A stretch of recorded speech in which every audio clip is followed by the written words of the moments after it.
All right, let's get right into it. We all kind of feel safe behind our phone screens, right? But here's the thing, just beneath the surface, there's this massive, invisible empire running in parallel to our world. And we're not talking about some random spam call. No, this is a multi-billion-dollar industry. And today, we're going to pull back the curtain and show you exactly how it works. Can you imagine that?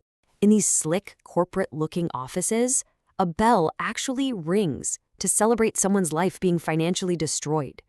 They call it pig butchering. It's this absolutely chilling term for a long con where they spend months, fattening up a victim with trust and romance before they slaughter their life savings. So that just begs the question, right? What is this invisible empire? How does some kid in a tiny village manage to scam a CEO in New York City? How is all of this connected? Well, we're about to break down the entire system for you, from its bizarre corporate structure to its most terrifying products. Okay, first things first, we've got to understand the landscape. You have to forget that image of a lone hacker in a dark basement. That's not what this is. We're talking about entire regions, whole areas, where fraud isn't just a crime, it's basically the local economy. They call them Scamlands. Think of a place like Jamtara in India. The business of deception is so woven into the fabric of the local economy that it's just normal. It's a fundamental part of daily life. It's just what people do for a living. And what's really fascinating is how the language itself has changed. In these places, people don't even use the word chore, which means thief. Instead, they call these guys cybers. It's treated like any other professional white-collar job. It's a career path. And don't laugh, because that professionalism is 100% real. These places are run like Fortune 500 companies. You've got scam lords who are basically the CEOs. They manage armies of foot soldiers who work regular 9-to-5 shifts. I'm not kidding. They even have Steve Jobs quotes on the office walls and give motivational speeches about success. It's wild. And this is the key to understanding all of this, their mindset. They genuinely don't see themselves as criminals.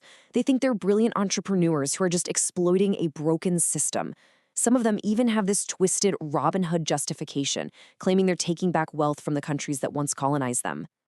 So how exactly are they pulling this off? Well, like any big industry, this one has a whole line of products.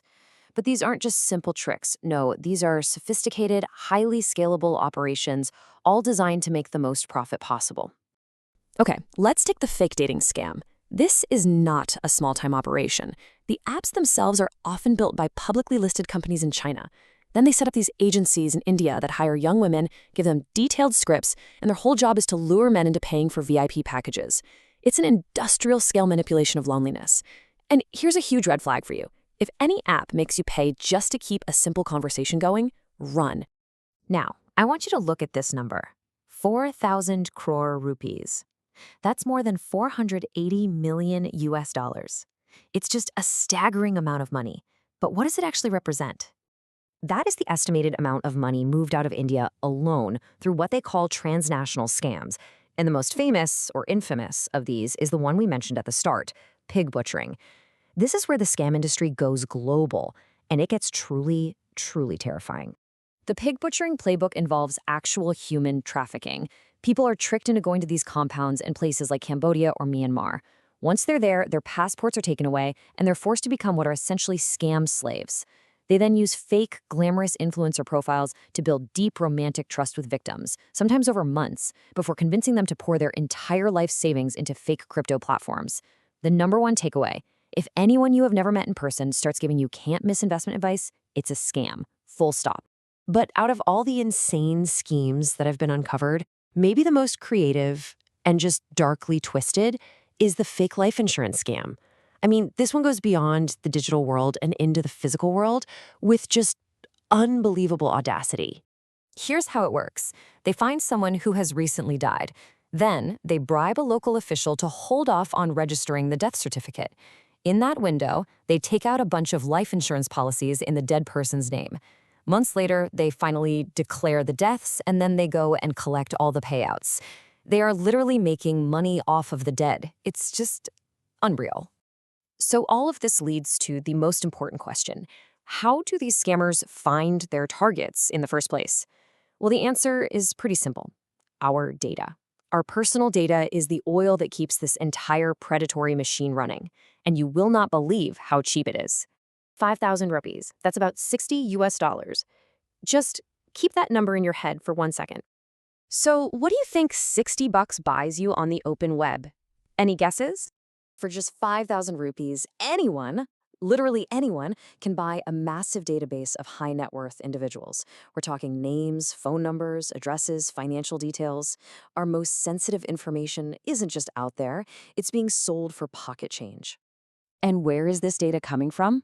Well, it's leaking from the very places we're all taught to trust. We're talking about rogue employees inside banks, telecom companies, even government offices. Every single time you apply for a credit card or a loan, you're potentially feeding your personal details right into this exact ecosystem. Okay, so what in the world can we actually do about this? And that brings us to our final section. Because as these threats evolve, we have to start thinking differently about our own defenses, especially in a world where technology is making this stuff easier and easier. Look, here's the hard truth. We can't just sit around and wait for the banks or the government to protect us. The system is full of holes, and the scammers are almost always faster, more agile, and more innovative than the institutions trying to stop them. They're always 3 steps ahead. And this problem, it's about to get so much worse. I mean, exponentially worse. Today, we're worried about a sketchy phone call or a fake profile. But tomorrow, we're going to be dealing with AI and deepfakes that can perfectly mimic the voice of a loved one or create a video call that is absolutely indistinguishable from reality. So what's the big takeaway here? At the end of the day, personal responsibility is our main line of defense. In an age of perfect digital illusions, sure, being digitally literate is important, but knowing your own emotional triggers, your own vulnerabilities, that is the only thing that's really going to save you. I mean, think about it this way. When a scammer can perfectly replicate the voice of your child on the phone, crying and asking for help, the only thing you have is that gut feeling that something isn't right. So the final question really isn't about their technology. It's about us. How well do you truly know yourself?